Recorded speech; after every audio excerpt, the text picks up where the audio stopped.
Inilah kisah Ummu Sibyan.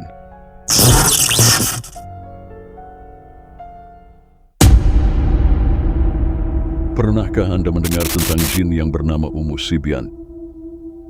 Yaitu jin yang suka mengganggu bayi dan wanita hamil. Apakah Anda tahu bahwa Nabi Sulaiman pernah membuat perjanjian dengan Ummu Sibyan untuk melindungi anak cucu Nabi Adam? Apakah kisah ini benar adanya? Atau hanya khurafat belaka? Temukan jawabannya dalam video ini.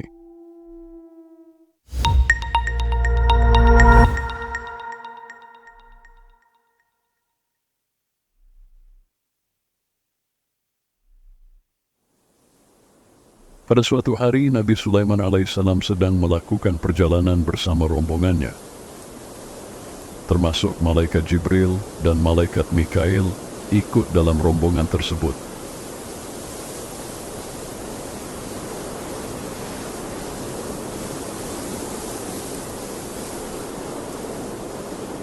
Nabi Sulaiman alaihissalam mengendarai permadaninya yang dibawa oleh angin. Beliau hendak melakukan perjalanan dari Syria menuju Rum.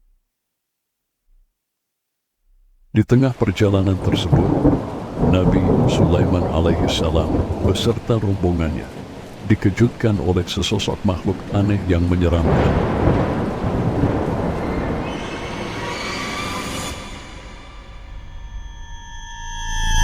Makhluk tersebut merupakan jin yang dikenal dengan sebutan Ummu Sibyan. Jin yang seringkali mengganggu anak kecil dan ibu hamil. Ummu Sibyan memiliki wujud yang menakutkan, dengan gigi seperti gading gajah dan suara menggelegar seperti petir.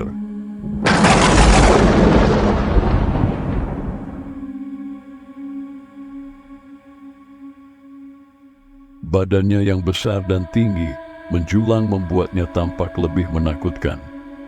Suaranya yang mengaum seperti serigala dan ringkikan seperti keledai menggetarkan jiwa siapapun yang mendengarnya. Dan Nabi Sulaiman alaihissalam terkejut hingga beliau berdoa dan bersujud kepada Allah Subhanahu wa Ta'ala. Setelah itu, Nabi Sulaiman alaihissalam mengangkat kepala dari sujudnya, dan beliau pun menghampiri lalu bertanya kepada sosok aneh tersebut, "Wahai makhluk aneh, sebelumnya aku tidak pernah melihat makhluk yang lebih buruk dari dirimu. Dan siapa engkau sebenarnya dan dari mana engkau berasal?" tanya Nabi Sulaiman alaihissalam. Dan sosok itu pun menjawab, "Aku adalah Hamah bin Hamma atau anak perempuan dari Azazil. Dan aku lebih dikenal dengan nama Ummu Sibyan atau ibu penyakit sawan. Dan aku tinggal di udara antara langit dan bumi." Lalu Nabi Sulaiman alaihissalam lanjut bertanya pada Ummu Sibyan.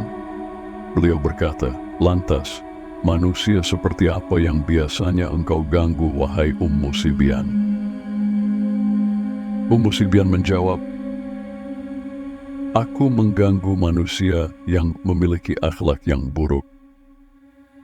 Dan aku juga mengganggu manusia yang enggan beribadah kepada Allah Subhanahu wa Ta'ala." Nabi Sulaiman alaihissalam bertanya lagi kepada Ummu Sibyan, "Lalu bagaimana caranya engkau mengganggu manusia?" Dan Ummu Sibyan menjawab,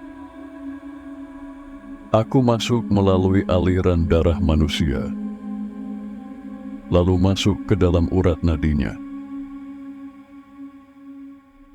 Dan aku juga bisa masuk melalui barang apapun yang manusia bawa. Aku bersama bala tentaraku akan menempati tempat-tempat yang tidak berpenghuni. Dan akulah sumber dari segala penyakit yang berbahaya. Aku dan anak buahku juga seringkali mengurangi harta milik orang yang berdagang. Selain itu, aku jugalah yang membuat bayi menangis dan membuat wanita keguguran, mandul, dan juga keburukan lainnya. Mendengar jawaban Ummu Sibyan, Nabi Sulaiman pun terdiam sejenak, lalu kembali bertanya, "Bagaimana caranya engkau membuat bayi menangis dan bagaimana pula caranya engkau mengurangi harta manusia?" Ummu Sibyan menjawab, "Wahai Nabi Sulaiman, aku dan bala tentaraku bisa bertukar wajah dan berubah sesuai dengan apa yang kami inginkan. Kemudian kami bisa mengikat rahim perempuan serta membunuh anak-anak yang masih ada di dalam rahim. Kami masuk ke perut ibu yang sedang hamil, lalu menyiksa bayi yang masih di dalam rahim, hingga si ibu keguguran.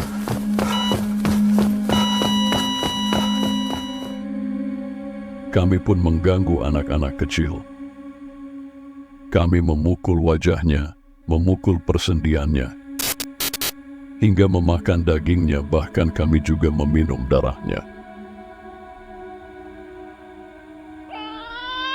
Dan membuat anak-anak kecil itu menangis tiada henti. Dan bagaimana caraku mengambil harta manusia? Yaitu dengan cara menjerit-jerit, hingga manusia lari meninggalkan hartanya. Lalu aku dan bala tentaraku akan meniup hartanya hingga habis tak tersisa.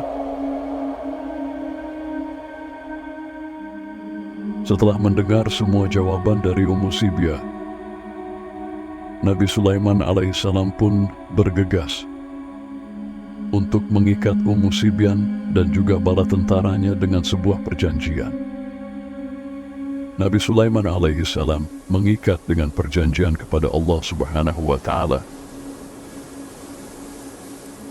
mengikatnya dengan ahdu, serta merantainya dengan besi, dan juga memenjarakannya di dasar lautan.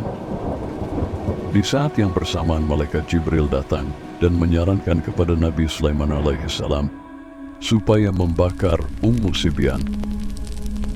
Namun Ummu Sibyan memohon supaya dirinya tidak disiksa, karena menurutnya hanya Allah lah yang pantas untuk menyiksanya. Dan Ummu Sibyan juga memohon untuk diringankan siksaannya. Maka dari situlah Nabi Sulaiman alaihissalam berinisiatif untuk membuat suatu perjanjian dengan Ummu Sibyan. Adapun perjanjiannya, yaitu terkait 7 hal, dan inti dari 7 hal tersebut ialah Ummu Sibyan dan bala tentaranya dilarang untuk mencelakai anak cucu Nabi Adam. Untuk sahih tidaknya kisah ini, sebagian ulama ada yang menyampaikan kisah ini baik dalam ceramahnya ataupun tulisannya. Ada pula ulama yang menentangnya dan mengatakan kalau hadis yang mengisahkan Ummu Sibyan ini adalah sebuah khurafat yang menyebar di masyarakat. Salah satu hadis yang dimaksud yaitu, barang siapa yang dikaruniai seorang anak, lalu dia mengazaninya pada telinga kanannya dan beri qomah pada telinga kirinya, niscaya anak itu tidak akan dimudaratkan oleh Ummu Sibyan. Adapun hadis ini dibawakan oleh Al-Haytham dalam kitab Al-Majma' yang diriwayatkan oleh Abu Ya'la. Akan tetapi di dalamnya terdapat seorang rawi yang bernama Marwan bin Salim Al-Ghifari, sedangkan ia itu matruk atau ditinggalkan karena kedustaannya. Ahli hadis negeri Syam, yaitu Syekh Muhammad Nasiruddin Al-Albani, mengatakan bahwa hadis ini maudhu atau palsu karena Yahya bin Al-Ala dan Marwan bin Salim keduanya telah memalsukan hadis ini. Jadi kesimpulannya adalah bahwa hadis Nabi Muhammad SAW yang bersabda tentang Ummu Sibyan adalah maudhu atau palsu. Namun ada juga hadis yang serupa yang dijelaskan dalam Sahih Muslim.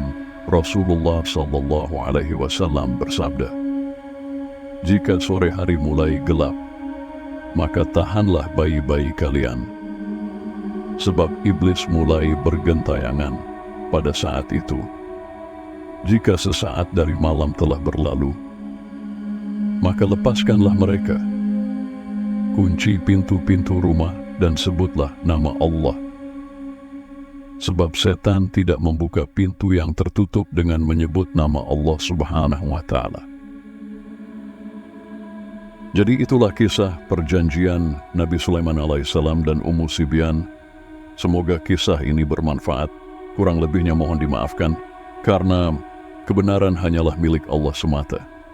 Sedangkan kesalahan atau kekeliruan itu datangnya dari kami pribadi sebagai manusia biasa.